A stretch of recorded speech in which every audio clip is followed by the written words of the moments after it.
Okay, so we're now going to move on down the software. We click on network settings. You know what they are. You can go DHCP or static there. I'm not going to bore you on that one. Okay, we now move on to routing control. I'm going to do this in two parts. We'll cover the top part of this page in video 1, and then we'll go back to the bottom part in video 2. So what have we got here? HDMI CEC support. Okay, well, as you probably are aware by now, we are the masters of CEC. And CEC products, if installed correctly with our matrix, well, it's absolutely awesome, to be honest with you. You can just give an end user the television remote control, and they can just use that to control the attached products. Now, even us being the masters, we still get tripped up every now and then by TV manufacturers. And if that does happen and CEC is causing a problem, then you can come here and you can just disable CEC system-wide. So there's no need to go to all the different devices, TV products, etc., turning off any Net Plus or whatever it is. You can just go there, turn it off system-wide, and use the matrix in the same manner that you would any other matrix. Okay, if we move down here to auto pause. Now this is a feature. It's rarely used nowadays, to be honest with you, but it's in there and you may find a use for it.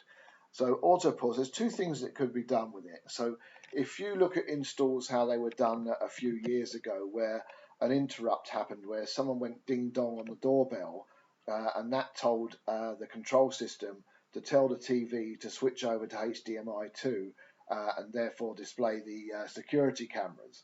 Well, in that situation, if the customer was watching DVD, this feature, by the way, only works with DVD. That's why it's not so widely used anymore.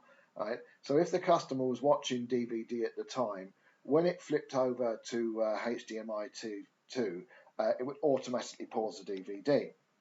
Now, another way of using it is, say the customer is watching a DVD downstairs and it's like 10:30, 11 o'clock at night, and he's 3/4 of the way through the film and he thinks, do you know what, I want to watch the rest of this in my bed and then go to sleep.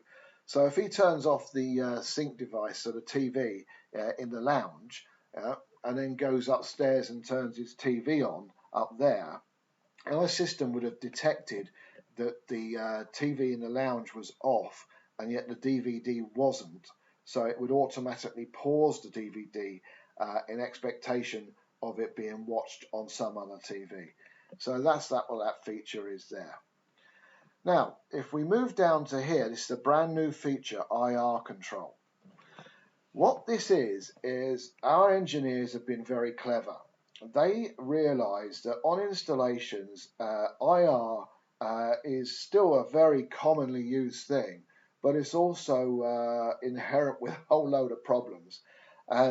So what they've done here is they've got the IR activity lights here. Now what they will do is, if you're standing in a room, and let's say you've got the IR receiver in the kitchen and you select Sky, and you then point the IR receiver, point the Sky remote at the IR receiver, and you go TV guide up, down, left, right, select, whatever, and nothing happens. And you don't know what's going on now. You don't know if it's the Sky remote, if it's the receiver, if it's the matrix, whatever. It could be absolutely anything, okay? So what you need to do with that, is go into that room, bring up this software, say we're in zone 1, which I'm going to demonstrate now, point the remote control at the receiver and start pressing buttons, and you will see that we can see that we are actually receiving the infrared.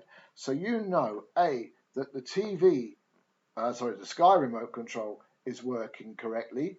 You also know that the IR receiver is working correctly. So that can only mean two things, really. It could either mean that the IR emitter is not plugged in properly or is not working out the back of the matrix, or the most likely one is that the IR emitter is not placed correctly on the source product. But that's a really, really helpful feature. I'll end this video here and do video 2 next.